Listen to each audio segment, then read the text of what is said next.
WSM really got rolling, found its feet in the late 1920s and early 1930s.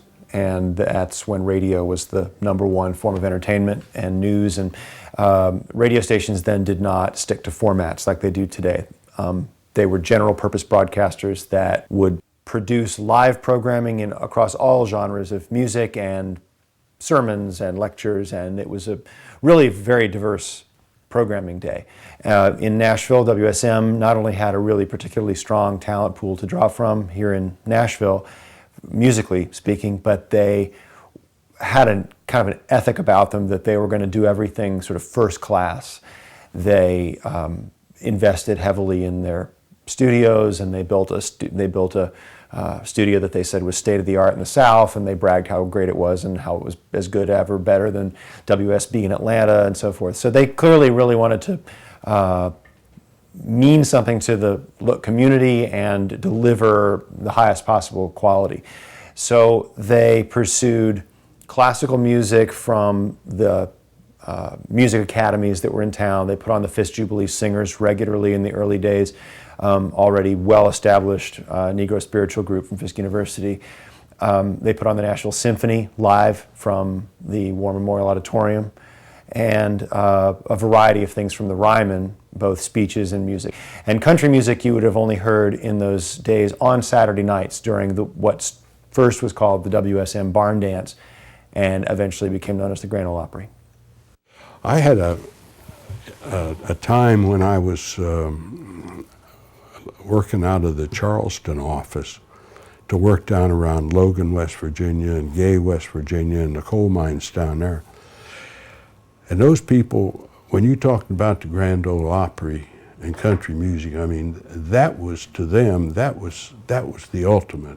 In fact, when I was going door to door to sell insurance, I'd knock on the door and introduce myself. My name's Bud Wendell, and I'm with the National Life and Accident Insurance Company. We're the company in Nashville that owns the Grand Ole Opry, and I had a little brochure that had a picture of Flatt and Scruggs and Acuff and some on there. But boy, when you got into Southern Ohio and Kentucky and West Virginia, I mean, if you were with the Grand Ole Opry or any way could talk intelligently.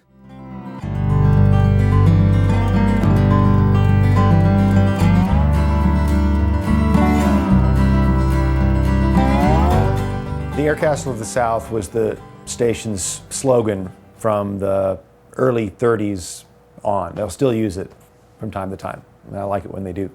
And Ed Kirby is the fellow who came up with that. He was an advertising promotions man who had worked for advertising agencies. He had written jingles. He had come up with advertising schemes for all kinds of, shoe stores and retail operations and so forth. So he got hired by National Life, not by WSM specifically, but by National Life to revamp the marketing of the insurance that they sold. And National Life had a sales force of door-to-door salesmen all through the South, as many as 3,000 men who in their fedoras and their briefcases go door to door collecting premiums or trying to get people to sign up for their very limited but probably important life insurance or funeral insurance kind of program. We not only had a service of financial security, but we had a service that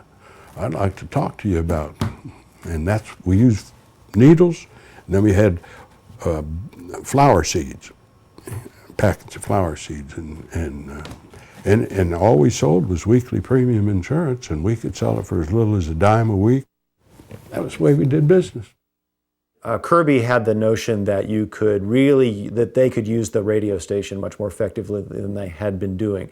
The WSM had taken a circumspect approach to promoting National Life products on the air. They used the slogan, "We Shield Millions," built into their call letters. That was built on the slogan of National Life.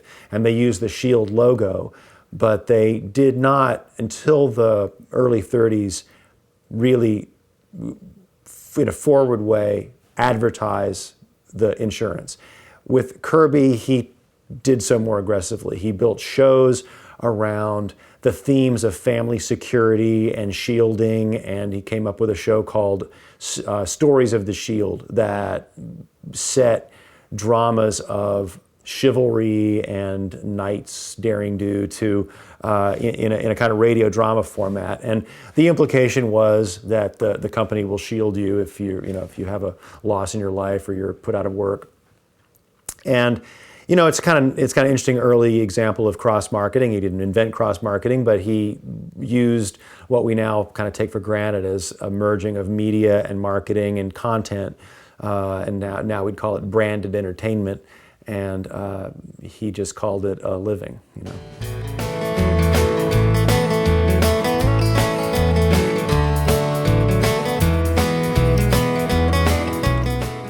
In the Depression and the war years, you would have seen the same kinds of musical trends you'd have seen in most other parts of the country, but they did have a pretty large talent pool of musicians. People seemed magnetized here by not only WSM, but also you had WLAC, another powerful 50,000 watt clear channel radio station that was looking for talent. And Nashville had classical music, it had gospel in droves. Old-time string band music, what we call hillbilly music now, and we look back what they called hillbilly music then before it got the term country or country and western. In the 40s, there were swing bands around town. Owen Bradley, who was the music director at WSM from a pretty early age and for many years before he became a famous record producer, conducted and led one of Nashville's most popular dance orchestras, a small orchestra. Francis Craig and Beasley Smith, who were on staff at WSM, also led their bands at the country clubs and in the supper clubs and down at the Hermitage Hotel or where have, and it was part of the culture of live music. People would go dance, or the music was a setting for luncheon at a high-end restaurant, and you'd see all that going on simultaneously. Bluegrass in the late 40s grows out of old-time string band music with Bill Monroe and the Bluegrass Boys, quickly imitated not just in Nashville but around the South because of the influence of going out on the Grand Ole Opry. And in the 50s, there began to be a little bit of a jazz scene. A lot of the hillbilly players who came to play in the studios were really skilled musicians, and when they got together informally, they wanted something a little more challenging than three-chord country songs. So they would play jazz on Printer's Alley and other venues and jam late into the night.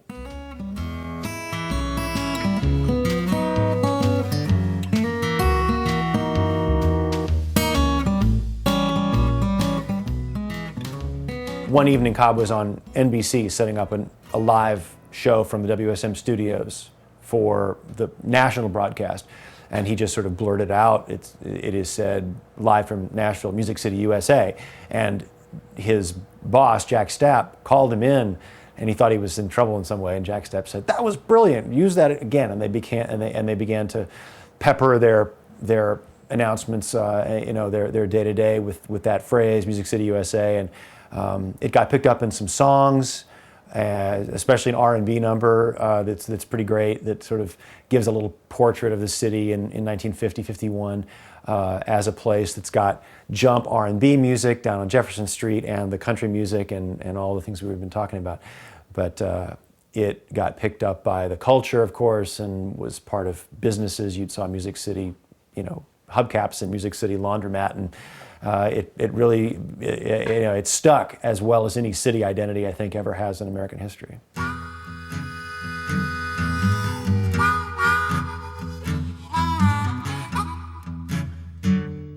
The rhythm and blues scene in Nashville began to really catch fire in the late 40s and through the 1950s into the 60s, largely because of the support of WLAC and some record vendors, Randy's Record Store, Randy's Record Shop, and it was almost like a parallel culture.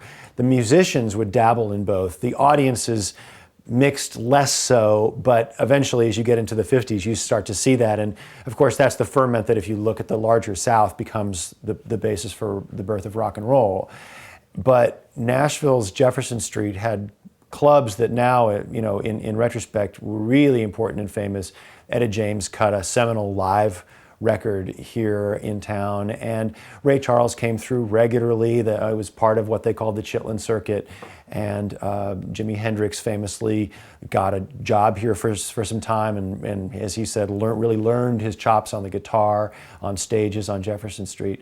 And that was a chapter of Nashville's musical history that had lived in some obscurity until a few years ago, when the Country Music Hall of Fame put on, a massive exhibit about the soul and R&B music in Music City, and the huge impact of WLAC and the DJs Haas Allen and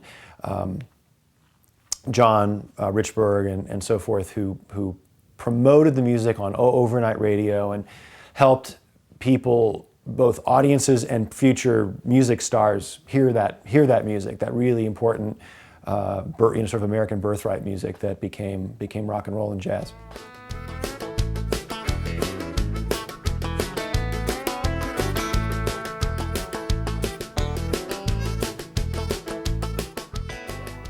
One of the things that struck me most about WSM and its story was that it had given birth to the first recording studio in Nashville, the first full-time professional recording studio. I mean, that we take it for granted. This is the biggest recording center of the last 40 years outside of LA and New York, and one with its own unique culture. So that culture really began with Castle Recording Studio.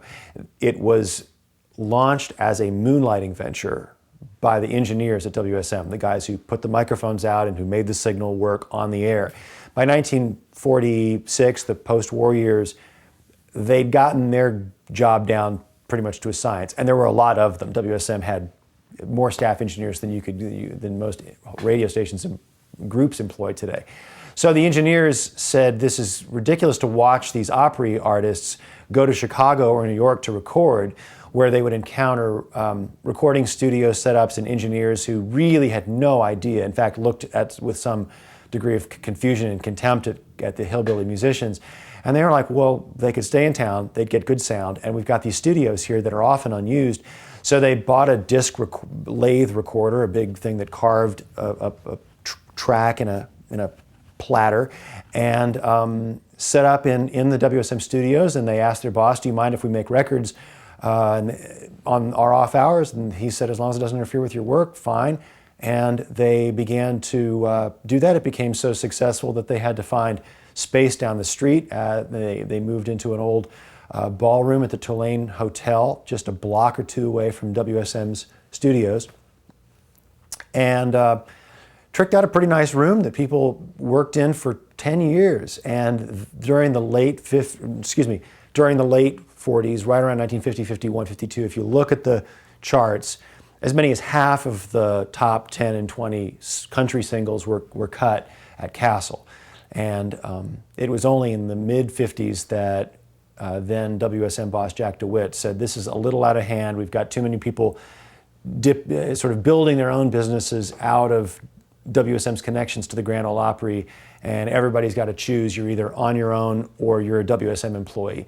And the WSM engineers, by and large, stayed with WSM because they were newly into television, and for them that was a new challenge. And other folks had taken up the torch of building studios in Nashville, particularly Owen Bradley, who built a studio and then his famous Quonset hut, largely because I believe it was Decca Records had guaranteed him a certain amount of business if he would set up a studio, and they went forward that way, and the Quonset hut became the hit-making factory along with RCA Studio B through the late 50s and 60s. Yeah, if you wanted to build statues to the two most important people in the Nashville music business history, and arts history, I would say too, you would be Owen Bradley and Chet Atkins.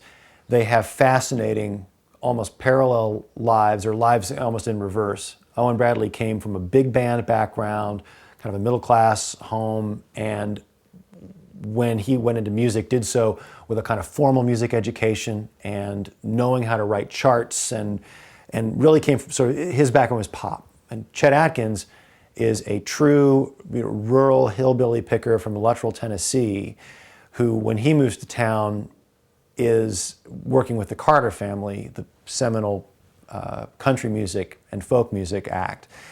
And those two guys then learned almost each other's worlds. Owen discovering what country music was because it was coming through his radio station every day, and hearing Ernest Tubb or hearing Red Foley or hearing the even more rustic folks, Hank Williams, and absorbing it, and then letting his big band background affect the way his records sound when he becomes a producer and starts making records on Patsy Cline and Brenda Lee. And those records wound up becoming what's known as the Nashville sound because of their fusion of old school country music and what was then the pop music of the day. Chet Atkins embraced that as both an artist and a businessman. He's put in charge of RCA's talent scouting and record producing, and is looking for sounds that will light up the cash registers. And he found that by backing country music vocalists with some strings and some background vocals and more lush production, it reached out to audiences that had never bought a country record before. And so between Owen and Chet, they conceived what we now know as the Nashville sound. And it's not a monolithic sound, but it is a very beautiful fusion of pop and country.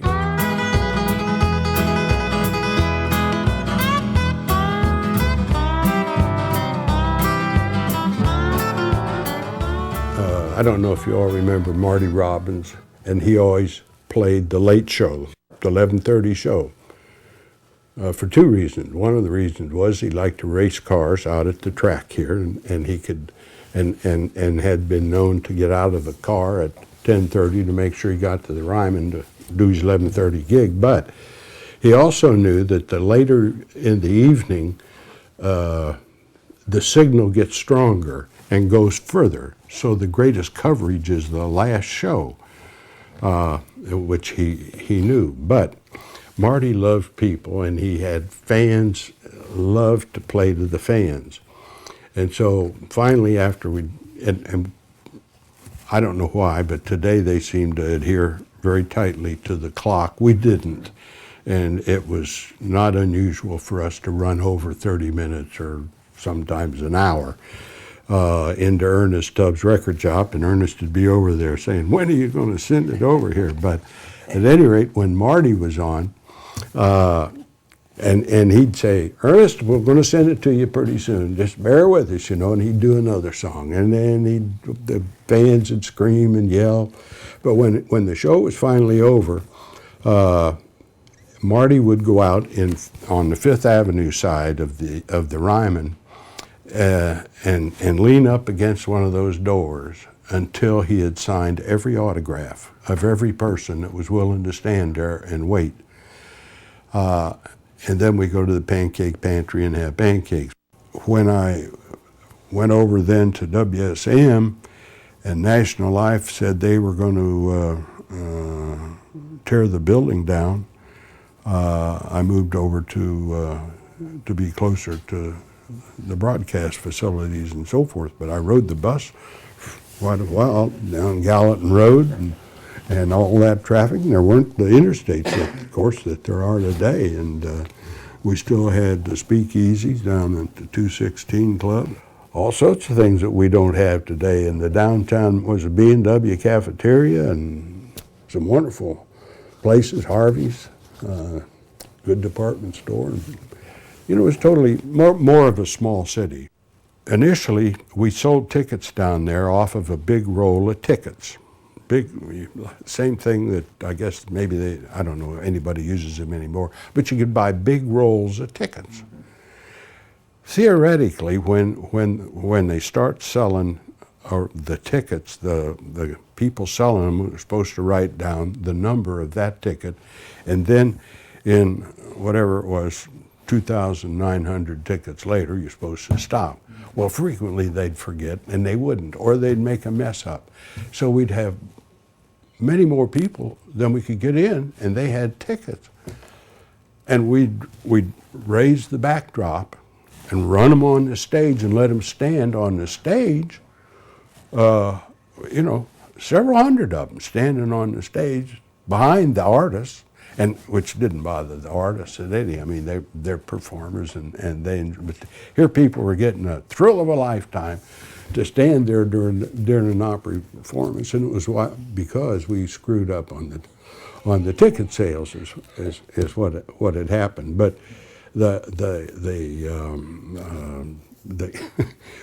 we also did in the summertime while we were still at the Ryman. We got finally to where we were doing a Friday matinee, a Friday night Opry, a Saturday matinee, 2 shows Saturday night. And by the time we got to the first show on Saturday or the matinee in the summertime down there, even though we had the windows open, it was still, you just stood there and just the sweat dripped off you, 125 degrees or something like that. It was just nearly unbearable. And these poor folks were sitting down there with those fans that we sold, for 25 cents or something, just fanning away. And it was an experience. But even when we talked about moving, a lot of the artists felt it was a big mistake to move out of the Ryman. I mean, there was a certain segment of the artists that publicly said, they thought this was going to kill the Opry. And fortunately, some of the leaders, I'll call them, the Roy Acuffs and the Tex Ritter and Ernest Tubb and some of those people publicly came out and say this is going to be the greatest salvation, the Opry. We're going to have dressing rooms. We're going to have air conditioning. We're going to have, we're going to have restrooms and a place to park.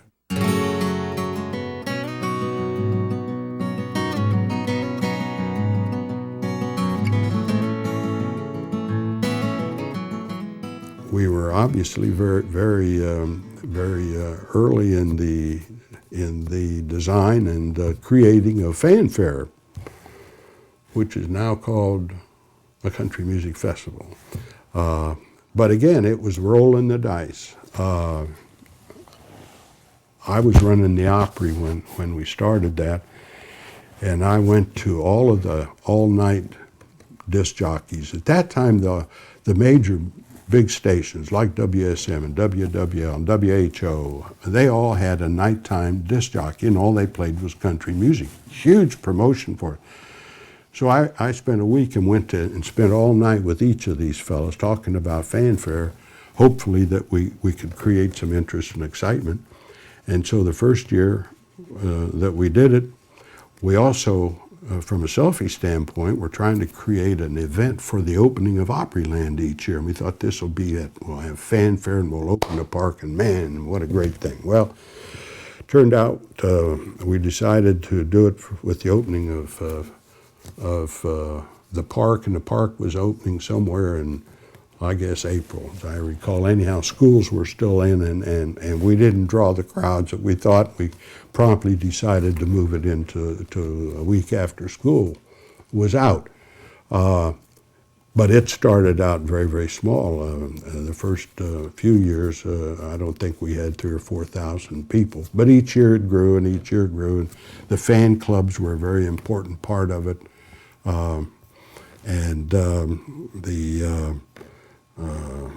The artists supported it. The record company saw the future of it. Initially, it was somewhat of a joint venture with the Country Music Association. We said, okay, we'll run it, and we'll take the losses. And if it ever makes any money, we'll give you the money, but you can't spend it without our permission. And that was our deal. And we did lose a little money the first few years. It wasn't much, but a little bit.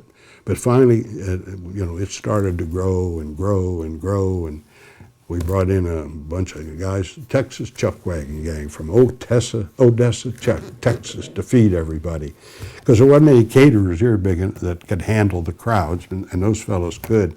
I went down to Baytown, Texas. Some disc jockey or somebody told me about this group because we had to find some food source.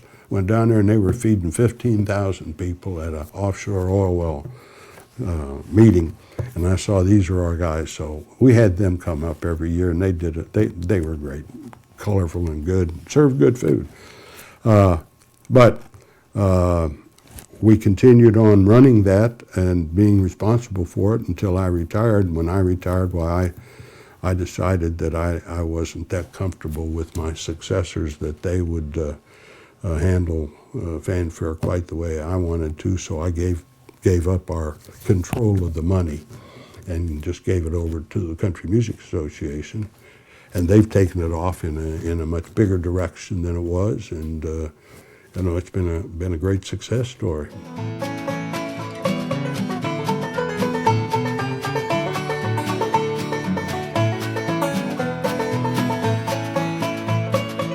When we were designing the new Opry House, we thought that there was a lot of the feel of the Ryman that contributed to the show.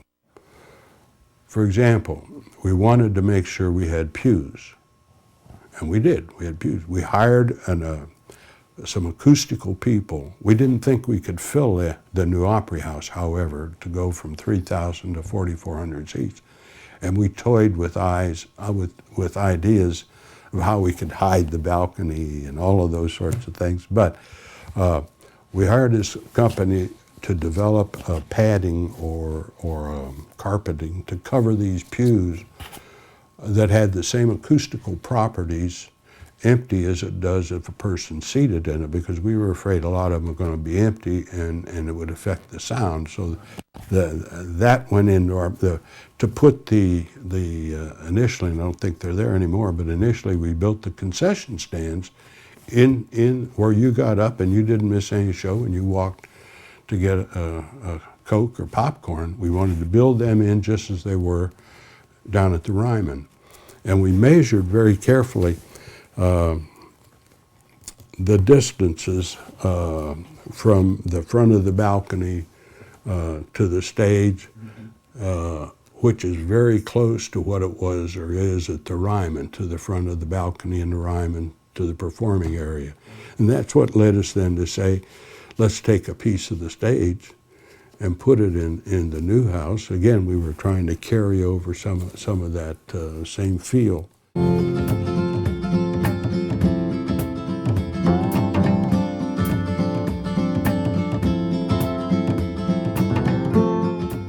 By about 1980, National Life was a very big insurance company, and WSM Incorporated was a rather small part of it, but an important one because they had built the Opryland theme park and the new Opry House in 1973, and they had built sort of this new kind of operation that was built around a big hotel and a theme park in Opryland, USA. Now, in its own way, that continued the tradition of WSM radio because it was a live performance venue reaching out to people outside of Nashville and saying, hey, here's what we do.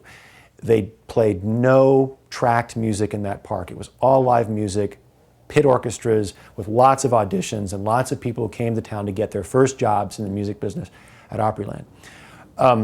But by about 1980, the insurance business was under a bit of assault from without. And as part of an attempt not to be bought out in a hostile takeover, and in part in a hope of expanding on and building on that tradition of entertainment, Bud Wendell and others conceived the Nashville Network. The Nashville Network went on the air in 1983. It was one of the first cable channels in the country. I mean, it was early. It was up there with CNN and ESPN.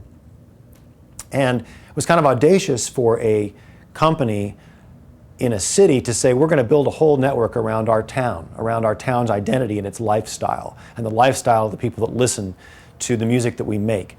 It was by and large country, but it wasn't exclusively country. And in the early days of TNN, you've got jazz, gospel, pop,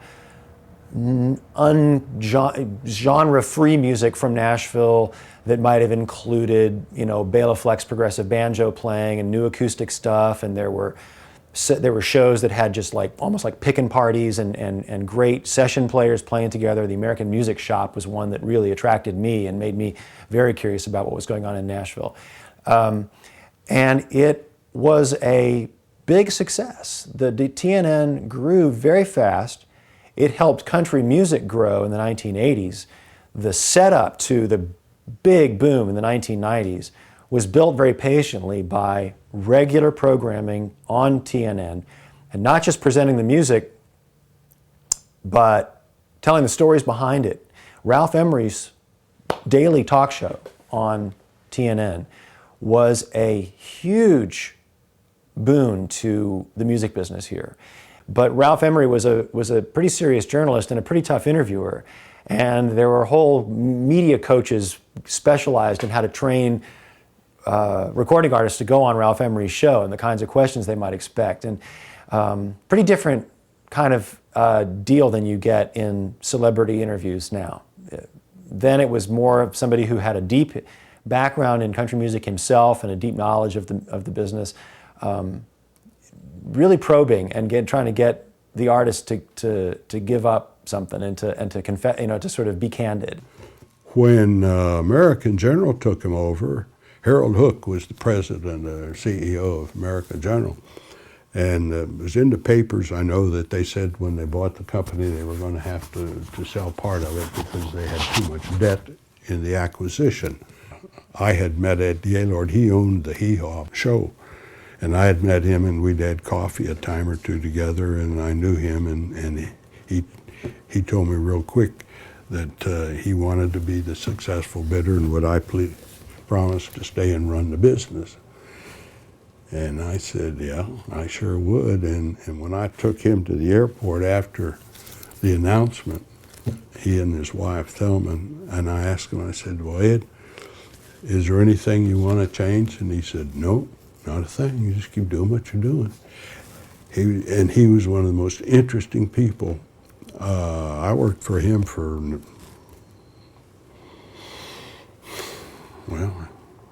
10 years at least. I never once got a memo from him. I never got any direction from him. Once in a while he'd call up and say, how you doing? And we went fishing a little together. We went hunting and fishing a little together. And he was just so proud of the operation. He chartered a 727, I think that's right, that carries about 250 of his closest friends. He chartered that and brought them down to the park to spend a weekend one time. He was just so proud he wanted to show it off. I really admired him, and he was a great man. Bobby Matthews and Monroe Carroll came to me and said that they had an idea for a big redevelopment of downtown, that whole area downtown, but it was all keyed upon our willingness to reopen the Ryman Auditorium.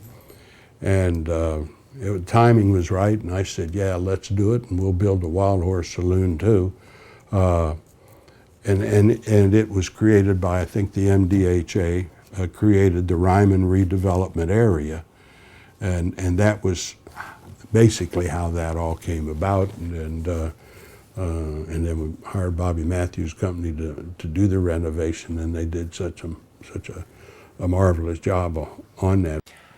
Gaylord Entertainment had purchased all the entertainment assets of WSM Incorporated, including TNN. And they had grown about as far as they felt like they could grow based as a Nashville-based company.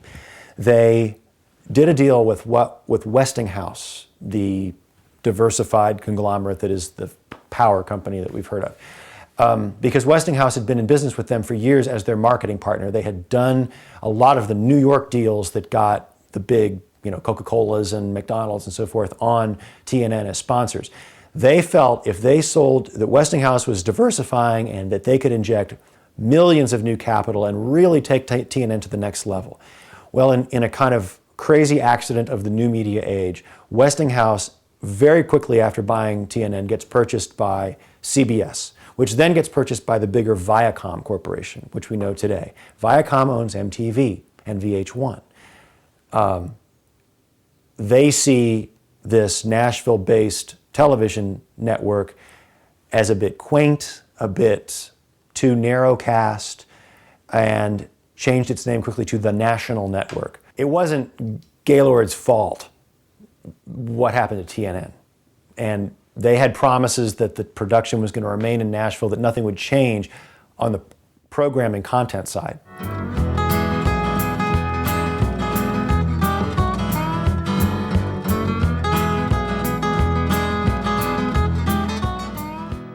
It's a really interesting, exciting, and I think upbeat time for Music City.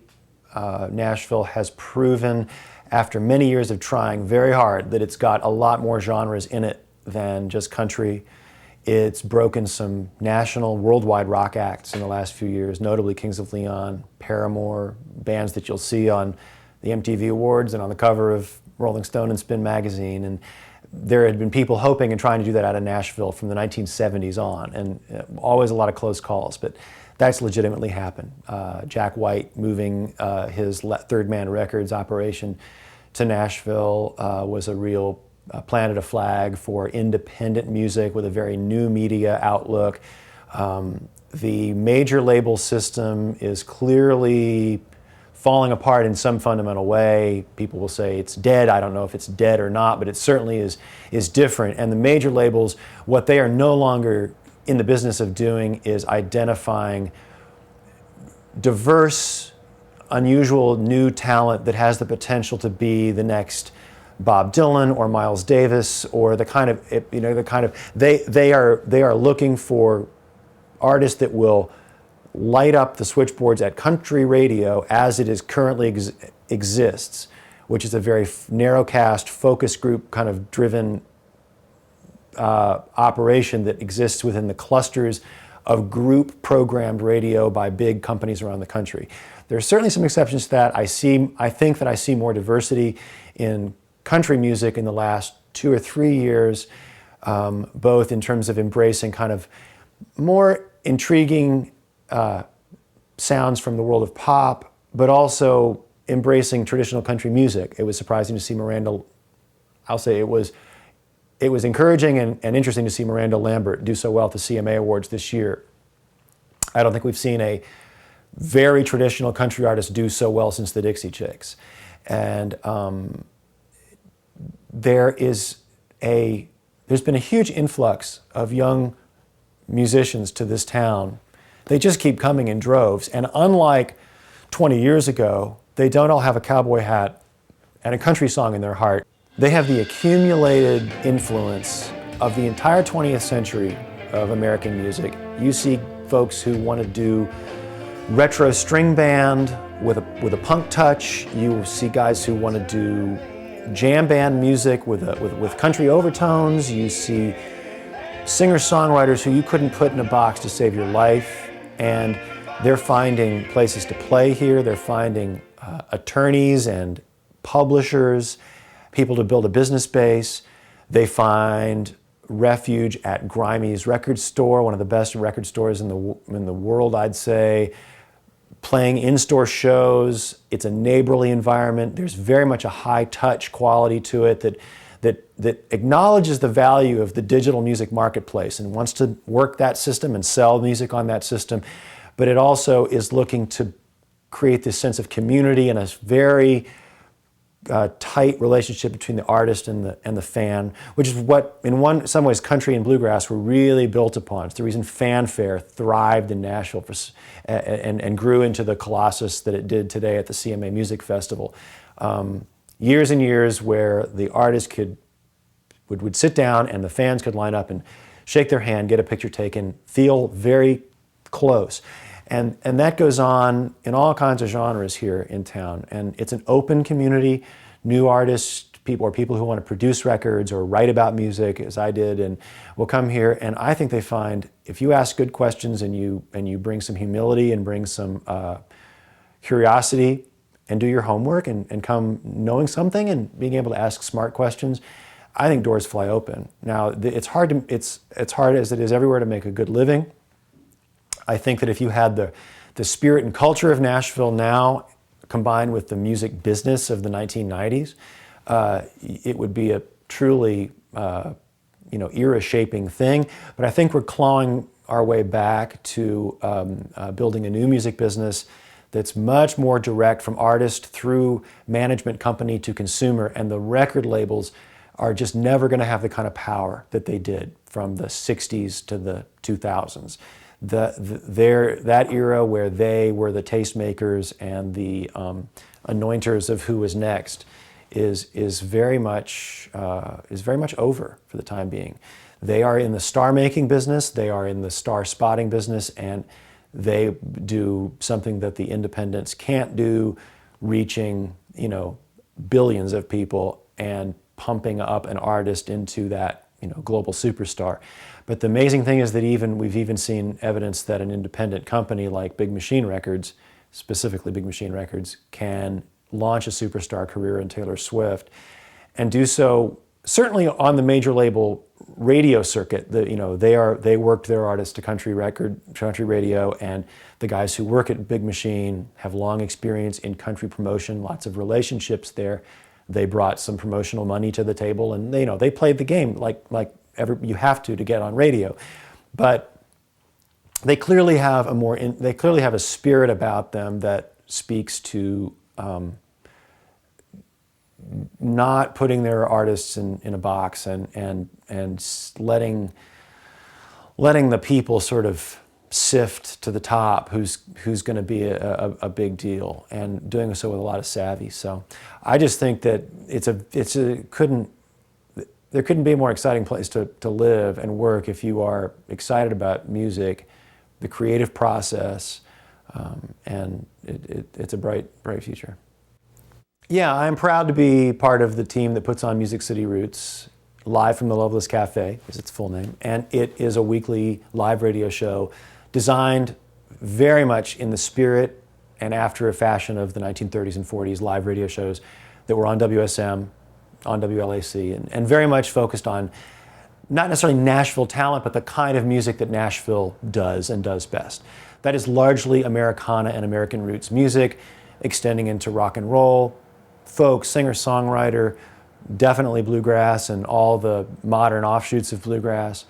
And the fact that it's live and goes out over Lightning 100, which has been known for years as Nashville's progressive radio and been very, very loyal to the local emerging talent, I think it's trying to fly a flag and saying to the country and the world via the internet, Nashville it's just a catchment basin for the best there is. And the show puts on 4, sometimes 5 acts in a night, so there's a good variety, moves along pretty quick. In talking to the old timers in Nashville, the thing that struck me the most and that I found most amazing was the uniformity of their sense that in the 40s, 50s, 60s, everybody was doing well and having a ball. That there was this incredible feeling of community and togetherness, and like it was so much fun, they would tell you. And yet it wasn't frivolous fun because they made millions of dollars and they left the country with something that is indisputably important and lasting. And as Cowboy Jack Clement says, if you're in the music business and you're not having fun, then you're not doing something right.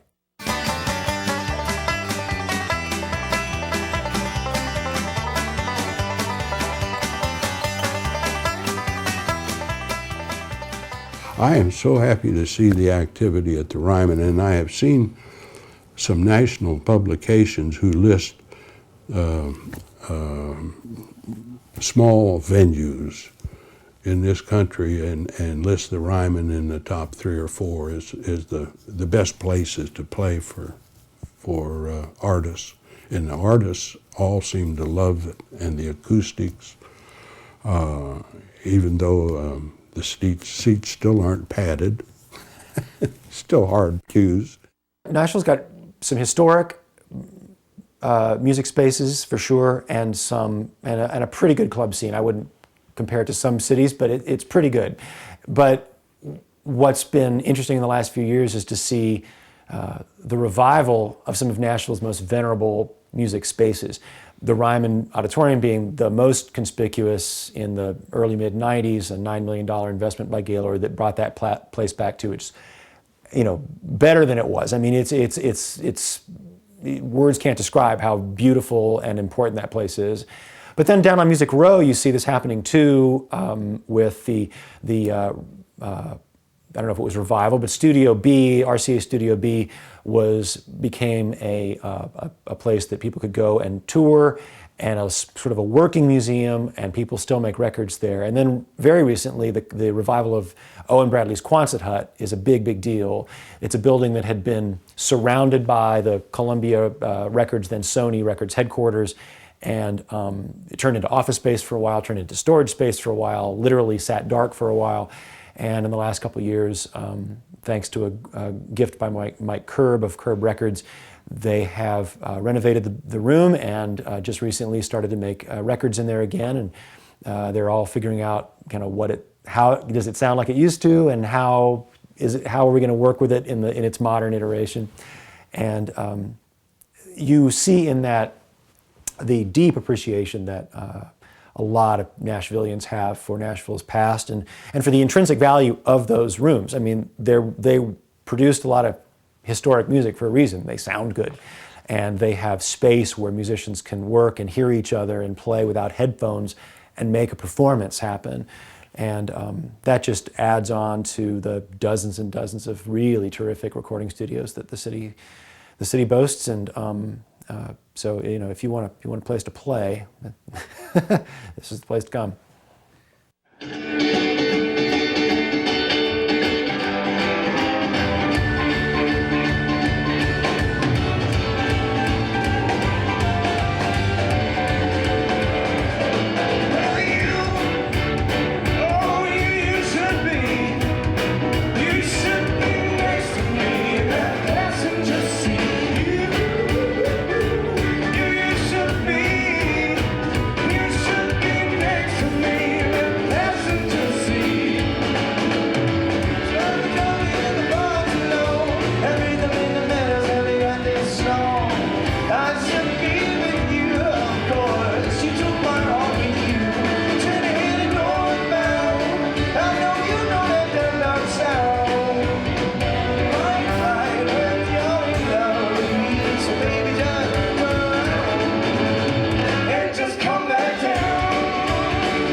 If I could only win your love, I'd give the most of everything. I'd proudly wear your wedding ring. My heart would never stray while you're away.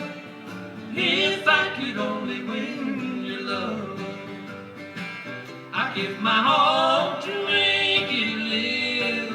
You never know how much I'd give if I could only win your love. Oh, how can I ever say how I crave your love since you've gone away? Oh, how can I ever show how I burn inside when you hold me tight? If I could only win your love, I give my all to make it live. You never know